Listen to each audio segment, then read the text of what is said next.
Moin Whisky-Fans! Ich bin immer noch in Dänemark unterwegs und ich bin heute zu Gast bei Fary Lochan, Tag 3 auf meiner Dänemark-Tour. Und ja, ich habe den Braumeister von Fary Lochan hier. Please state your name for the folks. Oh, I'm just trying to get used to this one. Sorry about that. Yes, I'm John Sorensen and I'm master brewer here on Fary Lochan. I've been working here and producing the whiskey since 2018. From 22, I'm full-time employed here. They told me it was time to change job. And Gary. Sounds good. Yeah. Earlier I was a teacher and a headmaster in a school, and I was teaching physics and chemistry. And of course I'm using this in the production here. And I've been tasting and enjoying drinking whiskey since I was very young. Super. Also für den deutschen Kanal ganz kurze Übersetzung. Er war vorher Lehrer und Headmaster, also ich sage jetzt für mich Schuldirektor. Ja. Ich vergesse. Das ist sehr gut. Genau. Ja. Und für Chemie und Physik, und das nutzt er natürlich und setzt es ein für die Whisky-Produktion. Sorry Leute, ich habe noch nichts getrunken, also meine Zunge ist noch nicht schwer. Ich bin einfach nur ein bisschen aufgeregt, weil ich den ganzen Tag schon wieder unterwegs war. Und jetzt schauen wir uns Fary Lochan an. Let's go!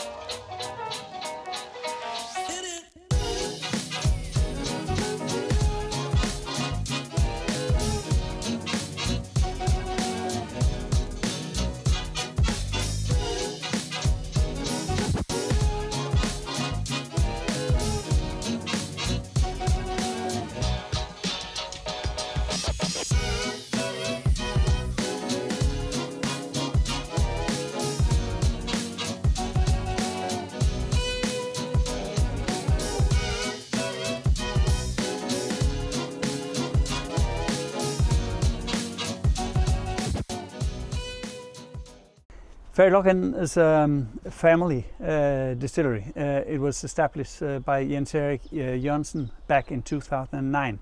So we are one of the first distilleries, micro distillers in Denmark. Stauning, of course, was there, and we were there. There was Braunstein by Køge and a little distillery on Bornholm. So we were maybe 4 or 5 distilleries, and today we have maybe 40 micro distilleries producing whiskey here in Denmark. Yeah. But it started with that little house we can see there. At that time, back in 2009, the house was red and white. Jens-Erik and his wife Anna had been traveling and been visiting many distilleries in Scotland. He was really interested in whiskey and whiskey production. Then he came to Etrodour, and at that time Etrodour was the smallest distillery in the world. The buildings, they were red and white. Yeah. So he thought, okay, if the smallest distillery in the world can bring this whiskey up, I can do that in Denmark too. So that was the start. And if you turn around, you can see this house. He built that back at the end 2009. With full cellar under, and he started producing the whiskey. At that time it was his hobby, and he thought it should be a hobby. So that was the first step. But you had to wait at least 3 years before you can call it whiskey. And he continued producing. So after a couple of years, the cellar was full. So he had to build another building. Oh, okay. And that's the house there. Also with full cellar under. And then he thought, okay, now everything is all right. I don't have any problems now. But at the same time, he raised the production. So after a couple of years, shit happens again. The cellar was full, so he had to build another building. And that's the reason why we have so many small buildings here through the forest. If I think on it as a brewer, it would be nicer if I had everything in one production. Yes. But I think it's very charming with these small buildings, and everything is worked through. He combined all the buildings with under earth pipelines, so I can pump the wort between the buildings, and that's really, really nice. Yeah, I think we can walk the whiskey way now. So it will be the way I produce the whiskey, and I start here in the Markennennung. That's the first place. Good old smell. Yeah. Back in 2009, when Jens Erik started, he couldn't buy the malt here in Denmark because very few distilleries. So the first malt he bought in Scotland, and it was shipped to Esbjerg, and it was delivered here in containers, and it costed a fortune before he could even start. Now we buy our malt by Fuglsang. You maybe know Fuglsang. They also produce beer, but they do produce really, really good malt for whiskey production. They do export to Sweden, Norway, Germany, China, even to Scotland. So it's super malt, and many Danish distilleries also use the malt from here. Maybe I should explain to you that at Fary Lochan we use sting nettles to smoke our barley or the malt. Jens Erik came from Fyn. It's a little island, and when his grandma she produced smoked cheese, she used fresh sting nettles for that, and then he thought, okay, I can do that with the malt too. So we are using fresh sting nettles when I produce the smoked malt we use in the production. I'm trying to find a word for sting needles. Is it? It's from trees. The needles. Brennnesseln. Heißt es nicht das in Deutsch? Brennnessel? Is it like a leaf that stings? Yeah, it stings. Okay. It's Brennnessel in German. Brennnessel. I guess. Okay. Interesting. Yeah. I didn't know the English word for that. Yeah. So, okay. Yeah. Sting nettles. But I take 150 kilos of barley. I put them in a tank. I put it in water for the first 24 hours. The next couple of days, I just pour it over. And when the spools are as long as the cell, I stop it by drawing the smoke from a fire where I put on fresh sting nettles all the time. And the sting nettle smoke is not like peat from turf in Scotland. It's sweeter, it's rounder, it's milder, and it's a good connection. Okay. Yeah. So it's kind of our signature here. I'm very curious. I'm very curious. Thank you.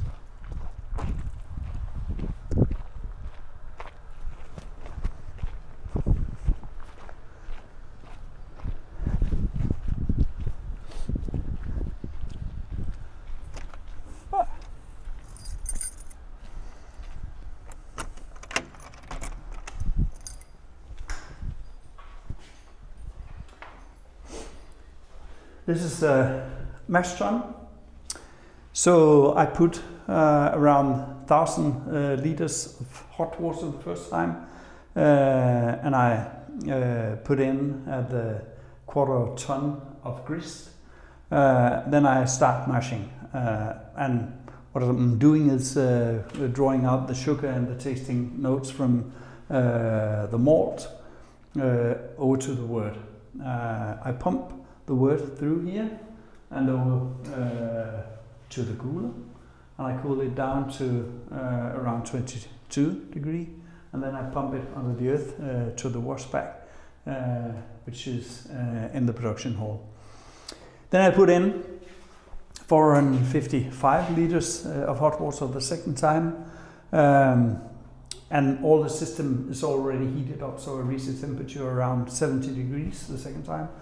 And I want to draw more sugar out of it. Of course, no sugar, no alcohol. Yeah. So very important. I pump it to the cooler, cool it down, and pump it to the wash bag.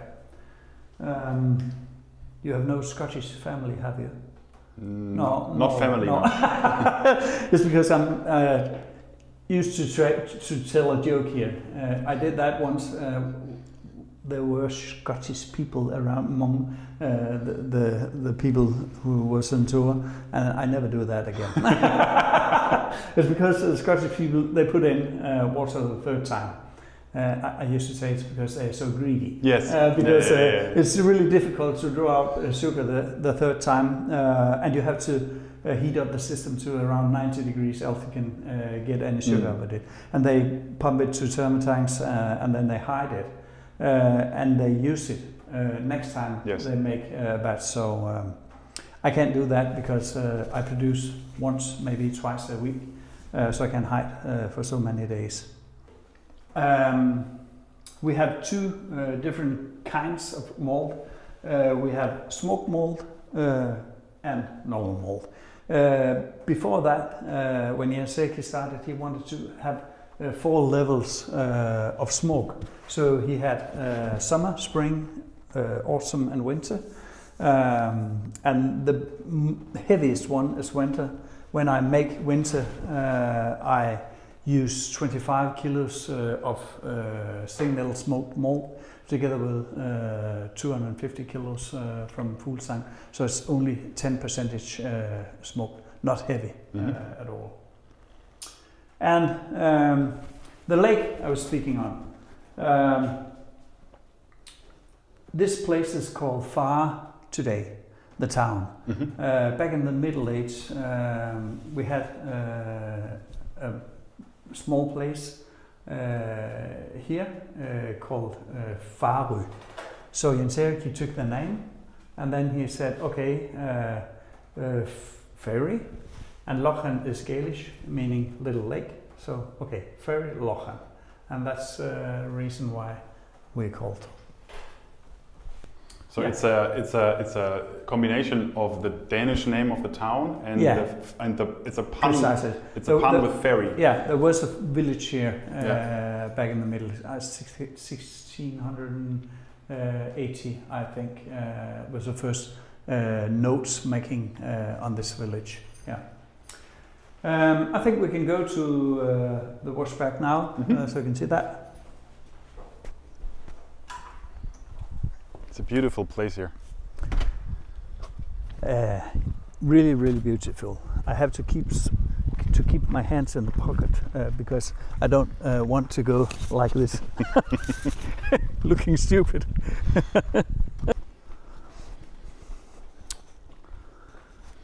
So these are the washbacks. This is my product from Monday. And you can see the yeast is working now. This afternoon it will stop being in process, and the sugar level will be around 0. And I know this has ended. Instead of the worst, I have a good beer at maybe 8-9%. And I could pump it to the wash till, but I know if I do short fermentation, I get notes like barley, malt, maybe nuts, and that's good. But if we wait and do old fermentation, long fermentation, we wait 5 days, then you are starting getting fruity notes in your whiskey, and we really like that, and we are in no hurry, so we wait. 5 days is a long fermentation. Yeah, it is, but we do that. Yeah. Cool. Maybe you can go to the store here. You can see we have a little storage here.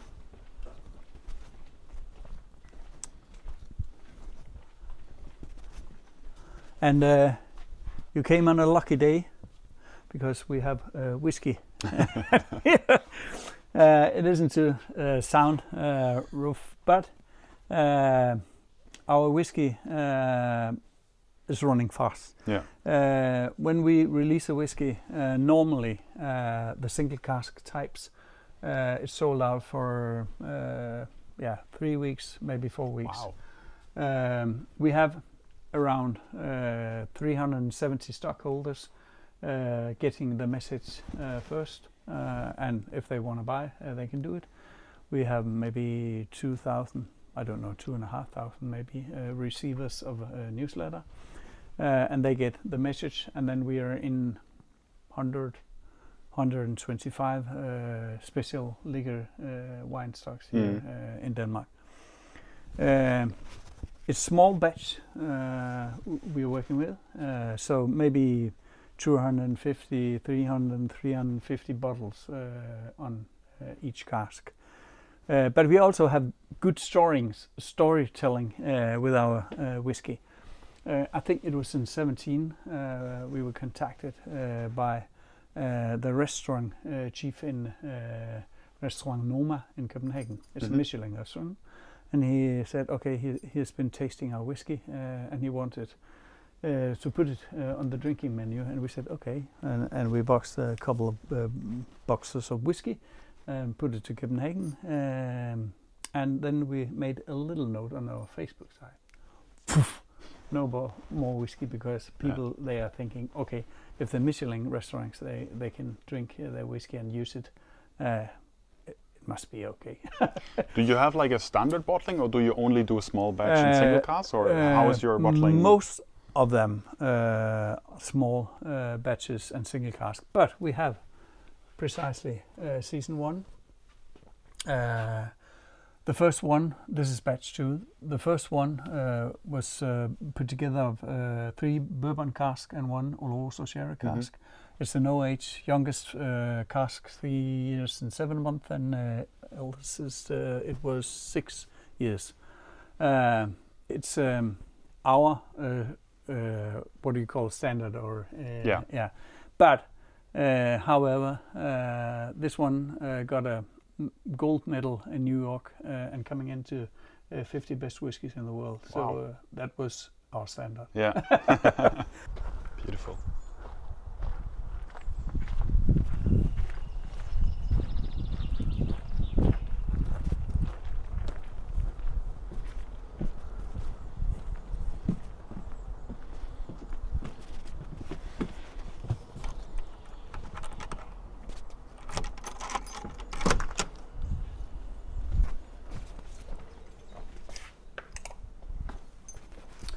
This is the showroom. Of course, we use it when the stockholders are getting together once a year. Wow. But we also use it for arrangements. Saturday we had a couple, a duo, making Simon and Garfunkel tribute to them. We had 100 people here listening to really, really good music and drinking really, really good whiskey. So that was nice. And then we have this one. Nice. The last one, I told you the small cellar was full, the second cellar was full. Now I have to complain again, because this is almost full again. Yeah. And of course we have to hide and hide and hide, because we want our whiskey to get old before we release it. Yeah. The last couple of casks we have been releasing have been between 10 and 12 years. Wow. We were the first distillery releasing a whiskey, 12 years old whiskey. We did that in the autumn 23, and it was sold out on the day we released it here. So, but we have, of course, many bourbon casks from Speyside. We used to buy a lot of casks from Speyside Corporate. Now we have a French guy who we're doing business with, because it's really, really difficult to get the papers through because of Brexit. Yes, yeah, I can imagine. And he does all the paperwork in it. And of course we have sherry cask, PX, Oloroso. We found out that a combination between our sting nettle smoked barley and then the sweetness from the PX, for example, is a really, really good combination. So we have quite a lot of sherry casks used as finish or as whole maturing.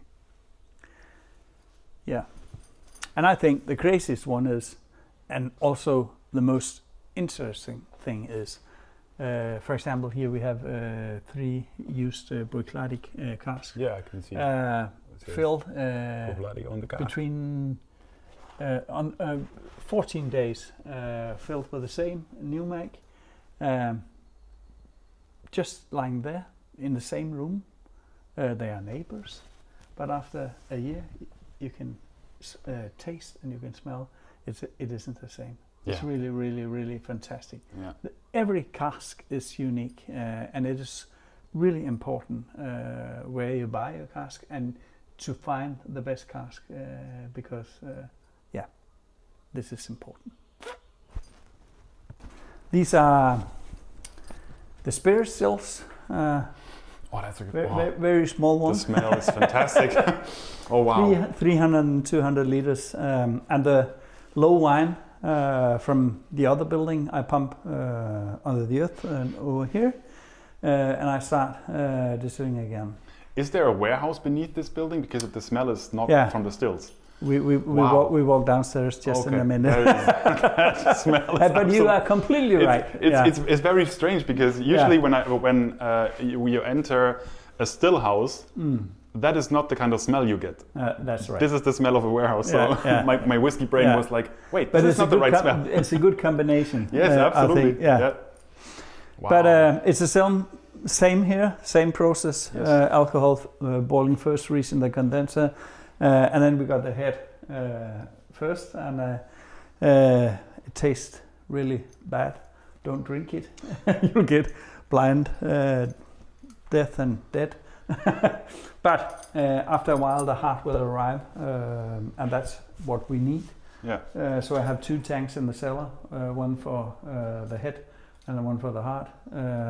And when I've been cutting after a couple of hours, the tail will arrive, and I'll do the cut again, and the head and tail will be in the same box or tank, and the heart will be in the other one. Yeah, you were right. There was warehouse downstairs.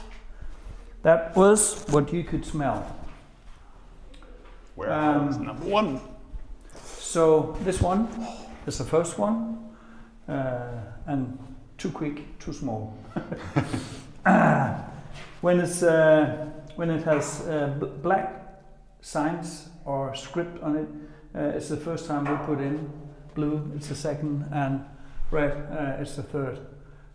For example, this one, cask number 12 from 14.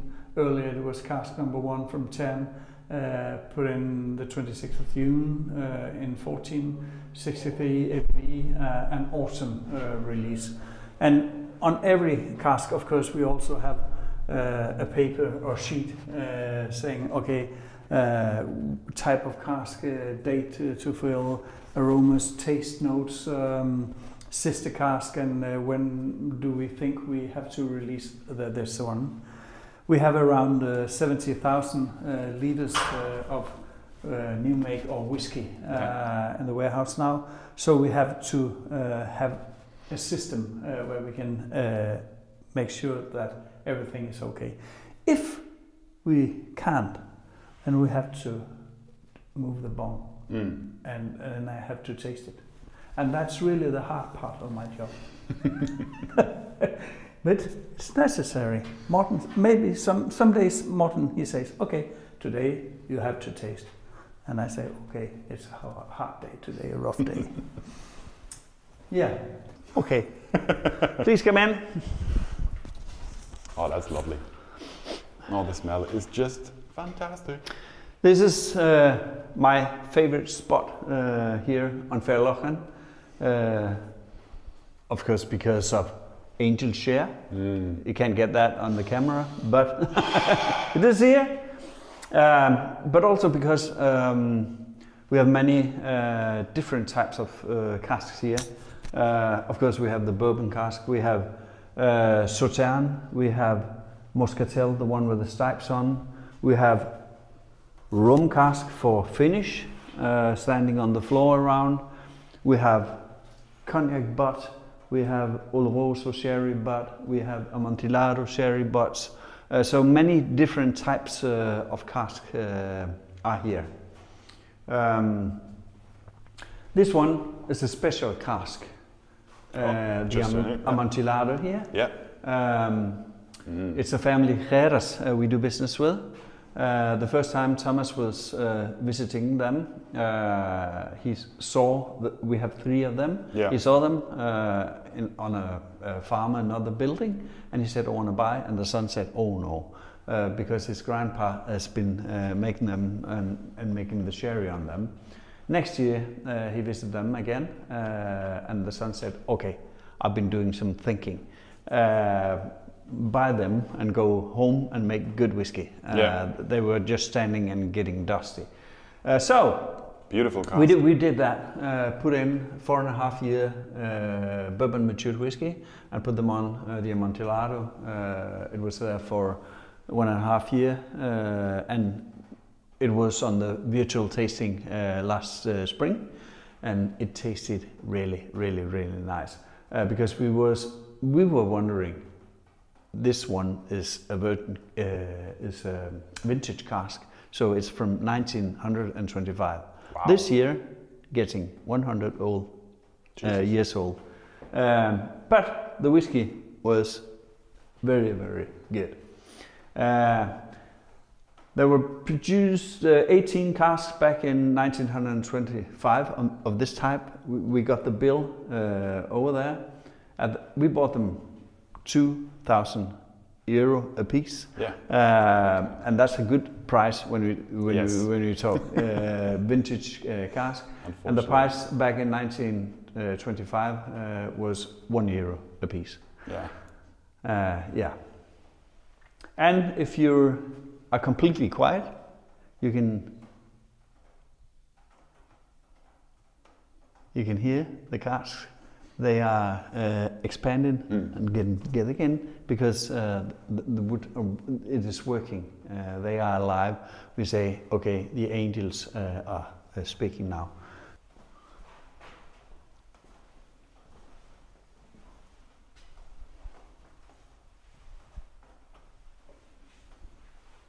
Look at those old casks. Beautiful.